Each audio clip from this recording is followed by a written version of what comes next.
Good evening friends, very warm welcome to Ramanuj's Math Classes, Faculty Net Set Clear। दोस्तों आज हम discuss करने जा रहे हैं जो टॉपिक मैं दोस्तों आज 2D कॉनिक सेक्शन के जो 2 डायमेंशनल है बहुत ही इंपॉर्टेंट टॉपिक्स हैं। इसमें इलिप्स, हाइपरबोला, पैराबोला। दोस्तों आज हम इन तीनों के ऊपर वीडियोस जो इंपॉर्टेंट क्वेश्चन आपके आरपीएससी के first grade, second grade, college lecture exam में आए हुए हैं उन सब पर आज हम डिस्कस करने वाले हैं, सारे क्वेश्चंस पर। ये वीडियो आपके RPSC, ACF first grade, second grade, NDA, IIT, JEE main और गेट सभी के लिए समान रूप से उपयोगी साबित होगा। सारे इंपॉर्टेंट क्वेश्चंस दोस्तों आज हम लेकर के आए हैं पूरे डिस्क्रिप्टिव सॉल्यूशन के साथ। चलिए पहला क्वेश्चन देते हैं हम। X square upon cos square alpha minus Y square upon sine square alpha equal to 1 की नाभि है। तो दोस्तों आप इस इक्वेशन को देख सकते हैं, ये एक हाइपरबोला है, एक अतिपरवलय है जो कुछ इस टाइप का होता है। ये आप जानते हैं हाइपरबोला का एक स्टैंडर्ड इक्वेशन है, X square upon A square minus Y square upon B square equal to 1। ठीक है, अतिपरवलय। इसने पूछा है कि नाभि है। ये क्वेश्चन आपके आरपीएससी 2018 फर्स्ट ग्रेड का है। ये क्वेश्चन अभी जो 12 जनवरी 2020 को जो पेपर हुआ था फर्स्ट ग्रेड का, उसमें ये क्वेश्चन पूछा गया था। इंपॉर्टेंट क्वेश्चन है और इजी भी है। उसने पूछा था X square upon cos square alpha minus Y square upon sine square equal to 1 की नाभि है। दोस्तों उसको कंपेयर करेंगे इसके स्टैंडर्ड इक्वेशन से, तो ये एक अतिपरवलय दिखाई देगा जिसका कुछ डायग्राम इस टाइप से होता है, जहां एक्स और वाई एक्सिस है जिसको कि हम संयुग्मी अक्ष और अनुप्रस्थ अक्ष कहते हैं। ए और बी ये पूरी इसकी डिस्टेंस होती है, एक्स एस डैश की 2a और वाई वाई डैश की 2b। इससे अगर मैं इसको कंपेयर करूंगा दोस्तों तो मुझे क्या मिलेगा, मेरा equation A square will be cos square alpha and the value of B square equal to sine square alpha. और दोस्तों मुझे चाहिए फोकस। ठीक है, तो फोकस क्या है, मुझे दिख रहे हैं इसके एक्स अक्ष के ऊपर 2 पॉइंट्स हैं, एस और एस डैश।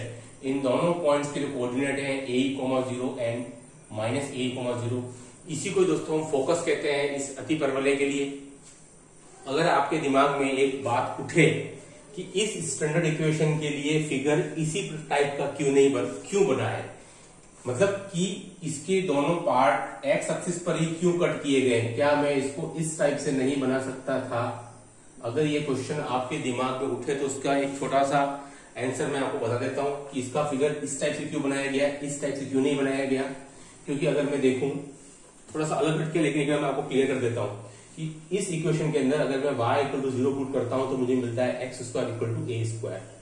बट अगर मैं x की वैल्यू को 0 पुट करता हूं तो दोस्तों मुझे क्या मिलता है, Y square equal to minus का बी स्क्वायर, मतलब y equal to minus B square, मतलब मुझे एक इमेजिनरी वैल्यू मिलेगी। इसी वजह से ये दोनों लूप y एक्सिस पर कट नहीं करके हमेशा x एक्सिस पर ही कट करते हैं, क्योंकि मुझे y की वैल्यू एक इमेजिनरी मिलती है। ठीक है, चलिए अब बात आती है इसके फोकस की।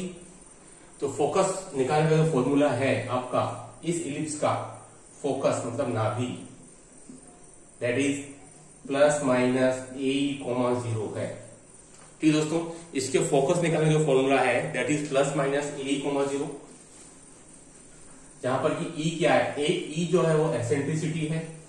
इसको हम ज्यादा डिस्कस नहीं करेंगे क्योंकि अभी आगे में काफी सारे क्वेश्चन करने हैं। E क्या है, E जो है वो उत्केंद्रिता है, जो कि रेशो होती है PS बटा PM की। ठीक है, E जो है उत्केंद्रिता है, जनरली रेशो होती है PS बटा PM। ठीक है, तो E की जो वैल्यू है दोस्तों पर्टिकुलर, ठीक है E। अब मुझे एक रिलेशन चाहिए A, B और E में दोस्तों, वो होता है B square equal to A square into E square minus 1।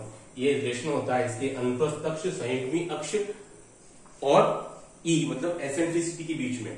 दोस्तों मैं वैल्यू पुट कर देता हूं, बी स्क्वायर की जगह मैं लिख सकता हूं that is sine square alpha, A square की जगह मेरे को आ जाएगा कॉस स्क्वायर अल्फा, और E की वैल्यू मुझे फाइंड आउट करनी है।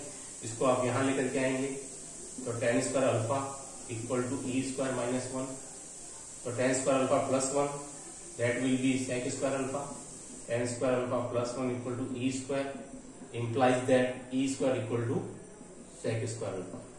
मतलब e की वैल्यू दोस्तों मैं क्या लिख सकता हूँ, मॉड ऑफ sec अल्फा। जब मेरा e mod of sec alpha है, a की वैल्यू कितनी है, cos अल्फा है, तो दोस्तों मुझे फोकस क्या आ जाएगा, what is the value of my focus, तो plus minus cos alpha multiply by sec alpha comma 0, तो हमारा answer will be plus minus 1,0। ये मेरा आंसर आएगा दोस्तों पहले क्वेश्चन का, to find the value of focus. एक अच्छा क्वेश्चन है, इंपॉर्टेंट क्वेश्चन। चलिए आइए नेक्स्ट क्वेश्चन पर। देखिए नेक्स्ट क्वेश्चन क्या है हमारे लिए, ये एक अच्छा क्वेश्चन था। नेक्स्ट क्वेश्चन है वो भी बढ़िया क्वेश्चन है, वो भी आपके आरपीएससी 2018 का ही क्वेश्चन है, जो मैं अगला क्वेश्चन लेने जा रहा हूं। ये दोस्तों क्वेश्चन है कि नेक्स्ट सेकंड क्वेश्चन है कि दोनों अक्षों पर, दोनों अक्ष मतलब एक्स एक्सिस और दोनों अक्षों पर समान अंतखंड बनाने वाली, समान अंतखंड बनाने वाली दीर्घवृत्त 16 of x square plus 9y square equal to 144 की स्पर्श रेखा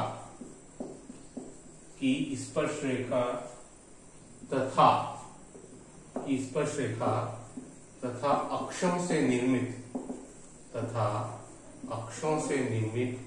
त्रिभुज का क्षेत्रफल ज्ञात करें।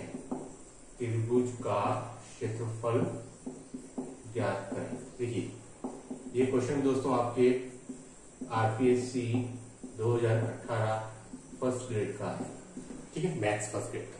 देखिए इस क्वेश्चन को हम डिस्कस करें तो हम दोनों अक्षों पर समान अंतखंड बनाने वाली, और ये मुझे क्या दिया हुआ है, एक इलिप्स दिया हुआ है। तो आप जानते हैं दोस्तों, इसको इक्वेशन को अगर मैं लिखूं, इलिप्स भी आप जानते हैं दो प्रकार से बनता है। तो X square 144 divided by 16, Y square 144 divided by 9 equal to 1।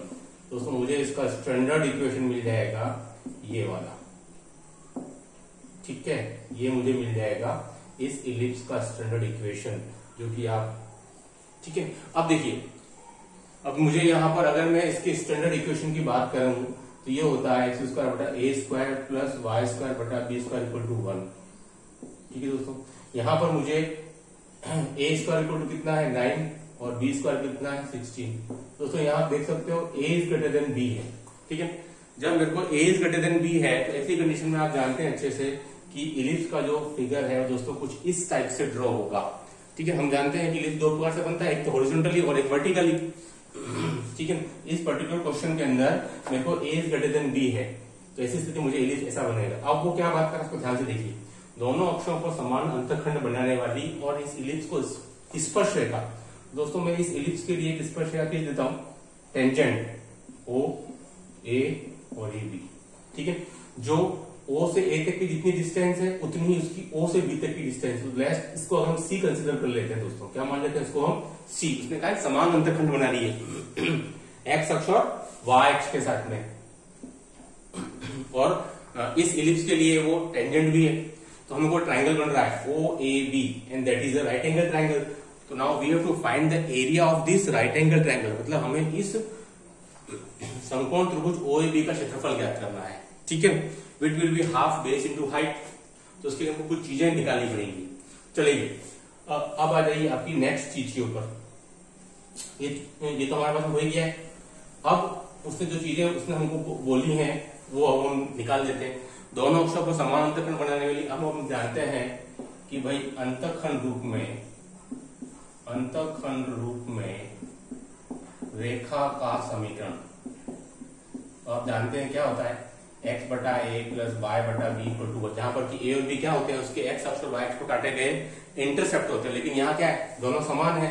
तो ऐसी स्थिति में इसको मैं क्या लिखता हूँ, X upon C plus Y upon C equal to 1। Okay, दोनों समान हो गए, तो मैं ए और बी की जगह सी पुट कर देता हूँ, तो मुझे क्या बनेगा इक्वेशन मेरा x plus y equal to c. अगर मैं इसको स्लोप फॉर्म में लिखूंगा तो माइनस एक्स प्लस सी। इसको मैं इसके standard form y equal to m x plus c से इसको कंपेयर करूंगा दोस्तों, मुझे m की वैल्यू कितनी मिलेगी, -1 मिलेगी, ठीक है। That is the value of m।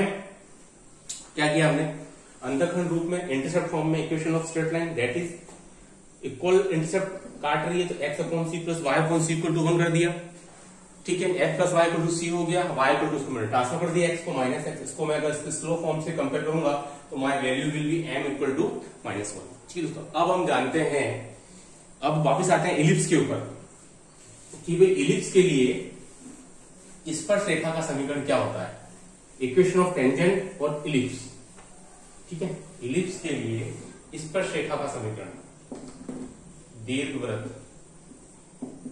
की स्पर्श रेखा का समीकरण, that is y equal to mx plus minus under root में a square m square plus b square, ठीक दोस्तों। ये हमारे लिए इलिप्स के लिए स्पर्श रेखा का समीकरण होता है। तो मैं c की जगह मुझे कितना दिया हुआ है, तो c इक्वल टू है, मेरे को कंपेयर कर लूंगा a square m square plus b square, तो c equal to c square equal to a square m square plus b square. अब सारी वैल्यूज आप फाइनल पुट कर दो, a स्क्वायर की वैल्यू कितनी थी, m स्क्वायर की वैल्यू कितनी थी और b स्क्वायर की वैल्यू कितनी थी। तो a स्क्वायर कितना था आपका 9 था, m स्क्वायर विल बी 1 और b स्क्वायर विल बी 16, तो c स्क्वायर की वैल्यू कितनी आएगी 25, मतलब c की वैल्यू मुझे कितनी आ जाएगी 5, ठीक है। तो c की वैल्यू मुझे 5 आ गई। अब आप निकाल सकते हैं area of triangle, area of triangle equal to half, तो बेस कितना था आपका OA इंटू जो हाइट कितनी थी दोस्तों, दैट वाज OB, तो हाफ बेस, ये भी C था, ये कुछ इस टाइप से था ना आपका फिगर, ये बेस और ये दोनों C थे हमारे लिए, तो C इंटू C, तो हाफ C कितना आ रहा है 5 इंटू 5, हमारा आंसर आएगा 12.5 स्क्वायर यूनिट, ठीक है। तो दोस्तों इस टाइप से हम इसका आंसर निकाल सकते हैं। इसका हमारा जो वैल्यू आएगा that will be half 12.5 square unit, ठीक है दोस्तों। तो ये अच्छा और इजी क्वेश्चन है और जिसकी हेल्प ये क्वेश्चन भी वापस हो सकता है कि आपके एग्जाम में पूछा आ जाए। चलिए अब हम नेक्स्ट क्वेश्चन की बात करते हैं, थर्ड क्वेश्चन। जो थर्ड क्वेश्चन रहेगा दोस्तों वो भी आपकी आरपीसी फर्स्ट ग्रेड 2018 का ही है। आज हम आरपीसी फर्स्ट ग्रेड 2018 के सारे क्वेश्चन सोल्व कर लेंगे जो कंपेरेटिवली कठिन कहे जाते हैं, लेकिन आप देख रहे हैं कि कोई कठिनता वाली बात नहीं है। अगर हमें एक बार फिगर ड्रॉ करना आ जाए, अगर उस चीज को हम समझ लें तो कोई कठिन नहीं है। चलिए क्वेश्चन नंबर थर्ड, मुझे तो स्ट्रेट लाइन दी है x minus Y equal to 0 and 2x plus 3y equal to 0।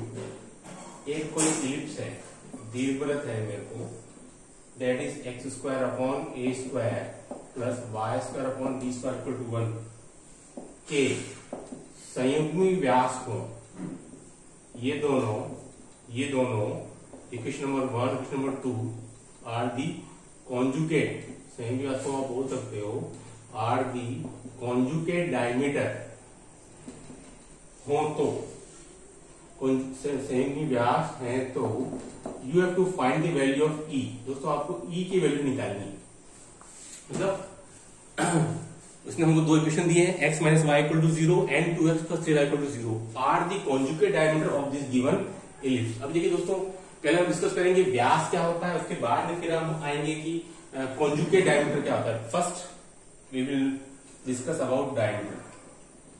ये हो गया दोस्तों हमारे पास में इलिप्स, ठीक है। देखिए ये O that is x dash y और y। देखिए दोस्तों पहले हम डिस्कस करेंगे व्यास क्या होता है, डायमीटर। देखिए सबसे पहले मैंने एक इलिप्स बना दिया, अब मैं इस इलिप्स के लिए खींचूंगा इस टाइप के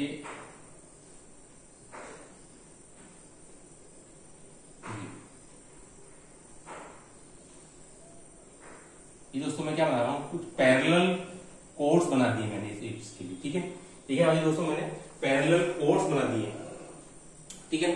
तो इन कोर्सों का जो मैं मिड पॉइंट ले लेता हूं, सभी कोर्स का मिड पॉइंट है ना, ये मैंने क्या ले लिया, इन सभी कोर्स का एक मिड पॉइंट ले लिया। दोस्तों ये मेरा क्या कहलाएगा, that is C P P dash, ये मेरे लिए कहलाएगा एक व्यास, दैट इज द डायमीटर है मेरे लिए सी पी पी डैश। मतलब किसी भी दीर्घवृत्त के अंदर जो भी आपके समांतर जीवाएं होंगी, पैरेलल कोर्स होंगी, उनके मध्य बिंदुओं का बिंदु पथ कहलाएगा व्यास। जो इंपॉर्टेंट चीज ध्यान रखनी है, that it always pass through from origin. ये हमेशा आपका ओरिजिन से ही पास थ्रू होगा। ठीक है, ये हो गया आपका व्यास। एंड संयुग्मी व्यास क्या होता है? ठीक है, संयुग्मी व्यास बहुत सिंपल है कि भाई मैंने एक व्यास ले लिया सीपी पी डैश, ये मैंने वर्टिकल कोर्स ली थी। अगर मैं इसी टाइप से कुछ हॉरिजॉन्टल कोर्स ले लूं, हॉरिजॉन्टल कोर्स भी तो हो सकती है आपके, ये इस टाइप से है ना, मैं इस टाइप से कुछ हॉरिजॉन्टल कोर्स ले लूं और उनके मिड पॉइंट को मिला दूं और फिर इसके बाद में मैं एक इस टाइप से दूसरा बनाऊं, that is C dash Q dash. ठीक है, ये मेरा दूसरा फिगर बना दिया मैंने इसमें, है ना, इस टाइप से कि भाई एक बार तो मैंने इस टाइप से खींचा और एक बार मैंने इस टाइप से खींचा। तो दोस्तों ये दोनों मेरे क्या कहलाएंगे? आपस में परस्पर कॉन्जुगेट डायमीटर कहलाएंगे, संयुग्मी व्यास कहलाएंगे, क्योंकि ये दोनों एक दूसरे की समांतर जीवाओं को क्या कर रहे हैं? समद्विभाजित कर रहे हैं, इसलिए ये दोनों क्या कहलाएंगे? आपके कॉन्जुगेट डायमीटर कहलाएंगे। अब देखिए दोस्तों, कॉन्जुगेट डायमीटर के लिए आपके पास में एक रिलेशन होता है ना, संयुग्मी व्यास। संयुग्मी व्यास क्या होता है? m1 m2 equal to minus B square upon A square. दोनों अगर संयुग्मी व्यास है तो पहले वाली की दोनों क्या स्ट्रेट लाइन तो है और दोनों पास थ्रू कहां से हो रही है? ओरिजिन से। तो ये जो हमारे पास संयुग्मी व्यास है दोस्तों, माइनस का बी स्क्वायर अपॉन ए स्क्वायर है। ठीक है, तो ये जो लिखा हुआ है इन दोनों के बीच एक रिलेशन को शो करता है। चलिए अब हम इसकी हेल्प से हम वैल्यू निकालेंगे किसकी? एसेंट्रिसिटी की। चलिए आ जाइए, मुझे जो फर्स्ट लाइन दी हुई है x minus Y equal to 0, दोस्तों हम इसको y इक्वल टू x मतलब मेरा m1 कितना आ जाएगा? 1, y equal to mx plus c से c तो मेरा ऑलरेडी 0 ही है क्योंकि पास थ्रू कहां से हो रहा है? ओरिजिन से पास थ्रू हो रहा है। तो mx plus c m1 equal to 1, 2x plus 3y equal to 0 को आप देखोगे तो 3y इक्वल टू माइनस का 2x, तो y की वैल्यू कितनी आ जाएगी आपके पास में? ये। तो what is the value of m2? तो माय वैल्यू ऑफ m2 क्या हो जाएगा दोस्तों? दैट इज माइनस का 2/3। ठीक है, ये दोस्तों मेरे लिए हो जाएगा माइनस का 2/3। अब आप आ जाइए, वैल्यू दोनों कहां पुट? यहां पुट कर दीजिए। तो 1 into minus 2/3 equal to minus का बी स्क्वायर अपॉन ए स्क्वायर। दोस्तों मुझे B square divided by A square क्या मिल जाएगा? 2/3। बट आपको वैल्यू किसकी निकालनी है? एसेंट्रिसिटी की निकालनी है, मतलब उत्केंद्रता की। दोस्तों ये भी आप निकाल सकते हो, एक रिलेशन आपके पास में है बहुत ही आराम से। थोड़ी देर पहले हमने लिखा था B square equal to A square और ई स्क्वायर माइनस 1 वाला। ठीक है, तो दोस्तों यहां से हमारे पास में एक रिलेशन मिल जाता है कि e square equal to 1 minus B square upon A square, that is 1 minus 2/3। तो ई स्क्वायर की वैल्यू कितनी आ जाएगी? 1/3। ई की वैल्यू कितनी आ जाएगी? 1/√3, दैट इज कितना है? tan 30। ठीक है, तो हमारा ई की जो वैल्यू आएगी दैट विल बी tan 30। ठीक है, तो ये एक बहुत ही इजी क्वेश्चन था। थोड़ा सा आपको कॉन्जुगेट डायमीटर का कॉन्सेप्ट आपको याद होना जरूरी था।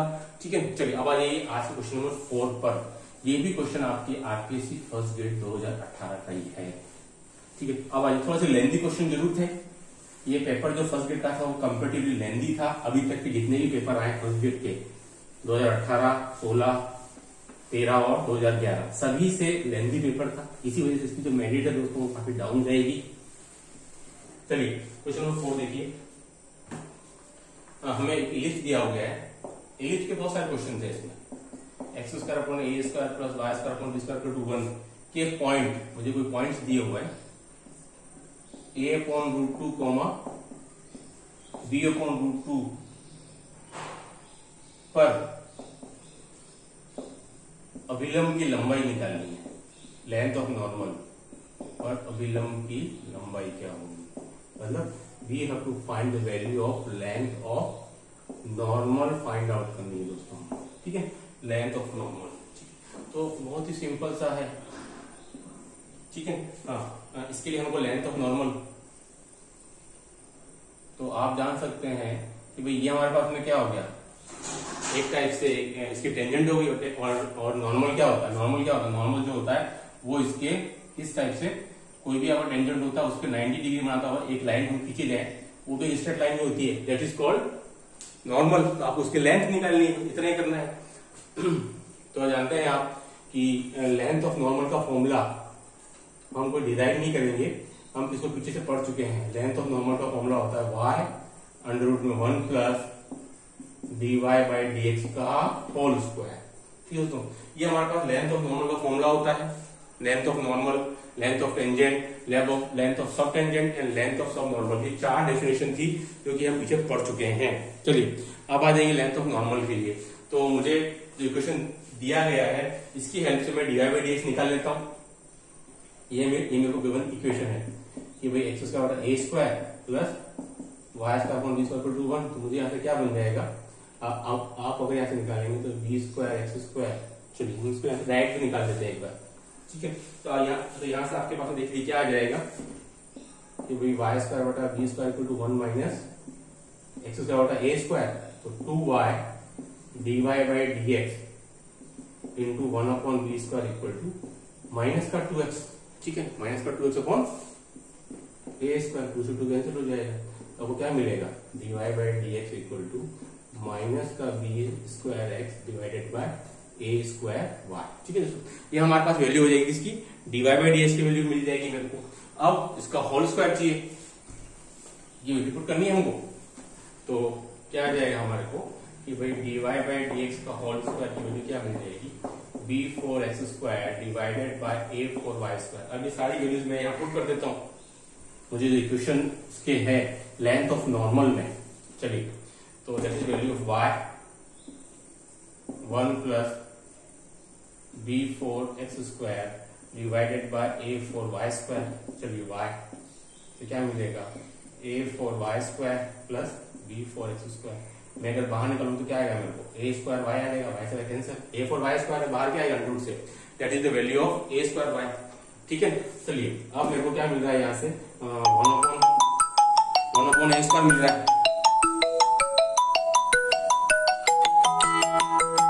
ठीक दोस्तों। तो मेरे को यहाँ से क्या मिल रहा है, that is the value of 1 upon a square. अब मैं क्या कर सकता हूँ, a4 इंटू y स्क्वायर की वैल्यू मैं अगर पुट करता हूँ, मुझे क्या दिया हुआ है, that is the b square upon 2 plus v4 into x square की वैल्यू मुझे क्या दी हुई है, that is the value of a square upon 2। मैं ऐसे कॉमन निकाल लेता हूँ, क्या है कि मेरे को वैल्यू √2 ऑफ a स्क्वायर और a4b square plus b4a square, ठीक है। तो दोस्तों यहां से इसके लिए आप यहां से दोस्तों इसको आप एक बार कॉमन भी निकाल सकते हैं, ये वाली वैल्यू, ठीक है। यहां से दोस्तों अगर इसको आप कॉमन निकालते हैं ये वाली वैल्यू, तो आपके पास में आंसर क्या आ जाएगा, यहां से a स्क्वायर b स्क्वायर, ठीक है। तो आपके पास में आ जाएगा ab, आप यहाँ से a स्क्वायर इसको कॉमन निकाल लेंगे और √2 ऑफ a स्क्वायर, और अंदर क्या बचेगा आपको a square plus b square, ठीक है। ये भी कट गया। तो हमारा जो फाइनल आंसर आएगा दैट इज हमारा final answer length of normal. I hope कि दोस्तों आपको वीडियो पसंद आया होगा। Do like share and subscribe our channel. तो दोस्तों आगे भी मैं इसी प्रकार से वीडियोस आपके लिए लाता रहूंगा। बहुत बहुत धन्यवाद।